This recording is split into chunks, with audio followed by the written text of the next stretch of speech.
So dear students, आज हम करेंगे before versus in front of. भाई बिफोर और इन फ्रंट ऑफ में क्या डिफरेंस होता है, इन दोनों को जानने की कोशिश करेंगे। अगर मैं बिफोर, ये दोनों की दोनों भाई प्रेपोजिशन होती है। बिफोर का मतलब एक तो पहले होता है जो कंजंक्शन की तरह यूज कर लिया जाता है, टाइम कंजंक्शन की तरह, लेकिन बिफोर को हम एज ए प्रेपोजिशन भी यूज करते हैं। बिफोर और इन फ्रंट ऑफ दोनों की दोनों ही प्रेपोजिशन होती है और दोनों का मीनिंग होता है सामने। लेकिन एक डिफरेंस होता है, वो क्या, जब हम बिफोर को यूज करते हैं ना तो हमारे फेस आमने सामने होते हैं। मतलब हम दोनों, जैसे मैं खड़ा हूं और यहाँ पे एक पर्सन कोई और खड़ा है, दोनों के फेस क्या होंगे, आमने सामने होंगे।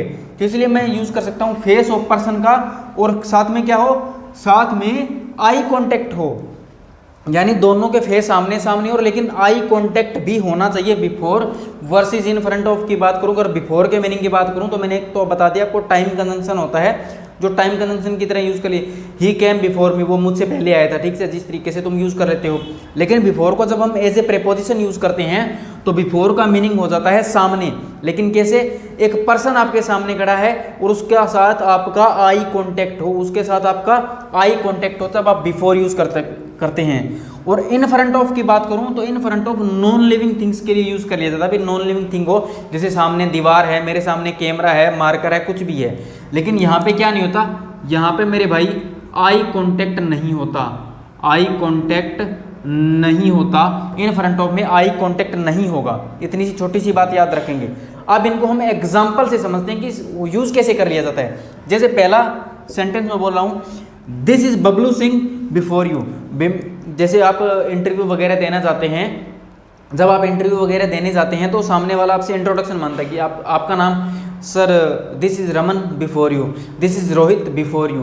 तो आप इन फ्रंट ऑफ तो नहीं बोल सकते ना, आपका इंटरव्यूअर के सामने आई कांटेक्ट होता है। भाई आपको ये बात पता है, आप ये बात याद भी रखते हो कि जब आपका कोई इंटरव्यू लेता है, आप किसी को अपने बारे में बताते हो तो आपका उस सामने वाले जो क्वेश्चन करता है उसके साथ आपका आई कांटेक्ट होता है।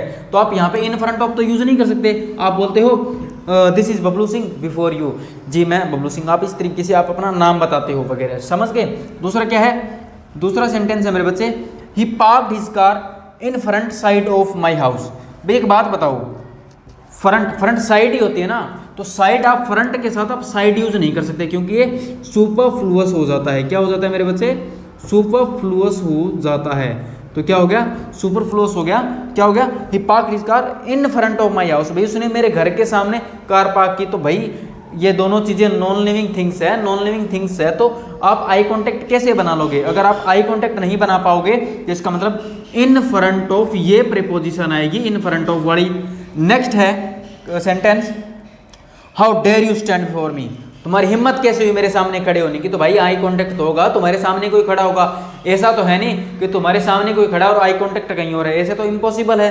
क्योंकि ये क्या है, ये एक लैंग्वेज है और एक नॉर्मल लाइफ से रिलेट की जाती है। हम डेली लाइफ से लैंग्वेज को रिलेट करते हैं। तो क्या हो गया, how dare you stand before me, तेरी हिम्मत कैसे हुई मेरे सामने खड़े होने की। आप इस तरीके से बोलते हो, ये तो है नहीं कि सामने वाला कहीं और देख रखे, तो हाँ तेरी हिम्मत कैसे हुई मेरे सामने खड़े होने। भाई ये तो कोई बात नहीं हो सकती ना। लेकिन हिम्मत हुई तो बिफोर आएगा, ना कि इन फ्रंट ऑफ आएगा। अब नेक्स्ट को समझोगे और समझ के तेरे, अगर आप प्रीपोजिशंस को ना समझ के करते हो तो प्रीपोजिशंस आपको समझ आ जाती है। जैसे फोर्थ एग्जाम्पल मैं समझा रहा हूँ, there is a girl in front of या before me in a queue and she is crying. एक लड़की है मेरे सामने है, लेकिन कैसे, लाइन में है। अगर भाई लड़की लाइन में है, देखो यहां से हिंट पकड़ो मेरे भाई, यहां से अगर एक लड़की लाइन में है, अगर लड़की लाइन में है तो आपको क्या पता, लाइन में होती है तो मैंने आपको क्या बताया, जब आप बिफोर प्रीपोजिशन का यूज करते हैं तो आपका आई कांटेक्ट होता है पर्सन के साथ। लेकिन जब आप इन फ्रंट ऑफ का यूज करते हैं तो आपका आई कांटेक्ट नहीं होता, या फिर वो नॉन लिविंग थिंग हो जाती है, या फिर वो नॉन लिविंग थिंग हो जाती है।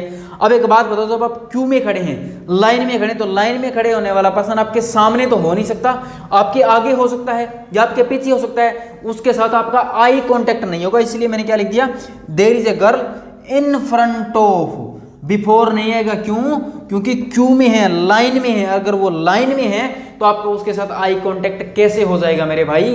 तो इस तरीके से प्रेपोजिशंस को समझ के करो तो प्रेपोजिशंस समझ आ जाती है। आप क्या करते हो, आप रटते हो बिफोर सामने, इन फ्रंट ऑफ सामने, भाई उसका मीनिंग तो निकालो। अगर लड़की लाइन में है तो लाइन में है तो तुम्हारा आई कांटेक्ट कैसे हो जाएगा। बहुत से लड़के यहाँ पे, लड़के लड़कियां यहाँ पे बिफोर कर देते हैं, लेकिन यहाँ पे आएगा इन front of me and she is crying, भाई वो लड़की मेरे सामने लाइन में और वो रो रही है। तो इस तरीके से मैंने आपको समझा दिया कि बिफोर और इन फ्रंट ऑफ में क्या डिफरेंसेस होते हैं। सो माय डियर स्टूडेंट्स, मिलते हैं नेक्स्ट सेशन में, उसमें भी हम आपको कंफ्यूजिंग वर्ड्स कुछ करवाएंगे।